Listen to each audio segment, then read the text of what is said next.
Hello guys, আসসালামু আলাইকুম। আপনারা সবাই কেমন আছেন? আশা করি আলহামদুলিল্লাহ ভালো আছেন। আমিও আলহামদুলিল্লাহ ভালো আছি। আজ আমি আপনাদের সাথে আমার ছোট কুটির ঘরটা পরিচয় করে দেব। প্রথমে গেট দিয়ে ঢুকে তারপরে এখানে দেখেন একটা স্যান্ডেল রাখার র্যাক আছে। সামনে দেখা যাচ্ছে আমার মেয়ের সাইকেলটা। আর এখানে কিছু শীতের কাপড় চোপড় রাখা আছে। শীতের মধ্যে অনেক কাপড় চোপড় হয়ে যায়, যার কারণে আমি বাহিরে রাখছি। এটা আমার ডাইনিং স্পেস গরিবের ঘরের।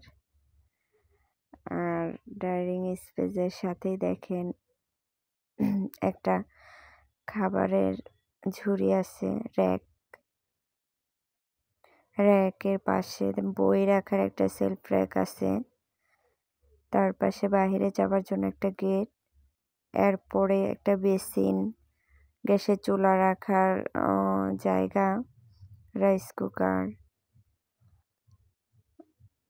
এখানে আমার মেয়ের একটা হাঁড়ি পাতিল ছোট ছোট আছে। এই তো সবকিছু মেলায় আমার ছোট্টখাট্টো বারান্দার মধ্যে একটা ডাইনিং স্পেস।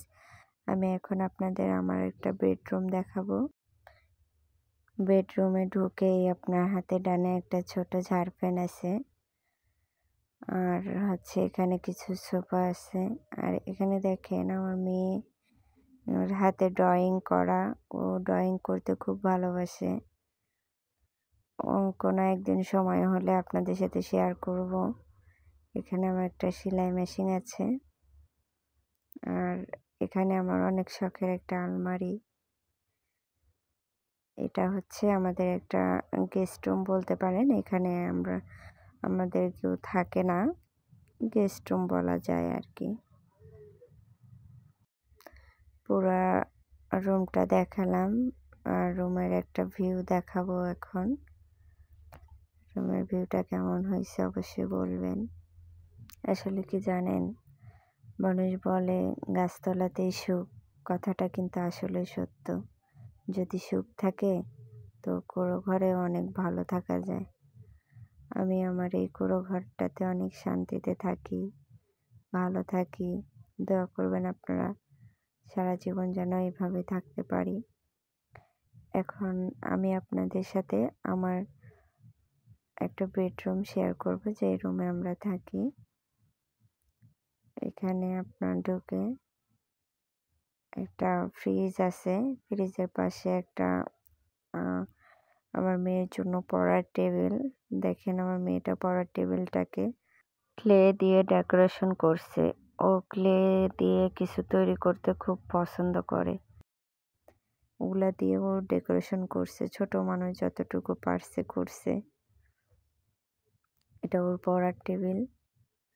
আর তার পাশে একটা দরজা আছে, বলবেন ওই পাশে কি। আর এখানে আমার মেয়ের অ্যাকোরিয়াম আছে, উপরে টেলিভিশন। আর আমার মেয়ে সিআইডি খুব পছন্দ করে। ও সিআইডির বিগ ফ্যান বলতে পারেন। সারাদিন বাসায় বসে খালি সিআইডি দেখে। ওই যে আমার সোনা ময়নাটা টেলিভিশন দেখছে।